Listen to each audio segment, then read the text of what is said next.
বন্ধুরা, কেমন আছো তোমরা সবাই? আজকাল যা শীত পড়েছে, রাতে রান্না করাটা একটুখানি মুশকিল হয়ে যাচ্ছে এই ঠান্ডার মধ্যে। তাই ভাবলাম কি তাড়াতাড়ি রান্না করে ফেলা যায় রাতে ডিনারে। তাই আলু চোখা আর ডিম সেদ্ধ। আলুগুলোকে দুভাগে কেটে আর গোটা ডিম প্যানের মধ্যে বয়েল করে নিলাম প্রায় 10 মিনিট। তারপর ডিম আর আলুগুলোকে আলাদা বাটিতে বের করে একটু ঠান্ডা করে আমরা আলুগুলোর পুরো খোসা ছাড়িয়ে আর ডিমটা ছাড়িয়ে আলাদাভাবে রেখে দিলাম। আপনি চাইলে এটাকে অর্ধেক করতে পারেন বা থ্রেড দিয়ে বিভিন্ন টাইপের শেপও করতে পারেন ডিমটাকে। তারপরে আমরা আলুটাকে ম্যাশ করে ফেললাম পুরোভাবে। দেখবেন যেন কোনো ভিতরে গুটলি না পাকিয়ে যায়, পুরোপুরিভাবে আলুটা যেন ম্যাশ হয়ে যায়।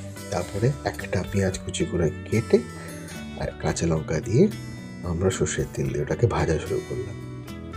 কিছুক্ষণ ভাজার পরে যখনই খয়েরি কালার হয়ে যাবে পেঁয়াজটার, আমরা সেই ম্যাশ করা আলুটাকে পুরোপুরি কড়াইয়ের মধ্যে দিয়ে দেবো।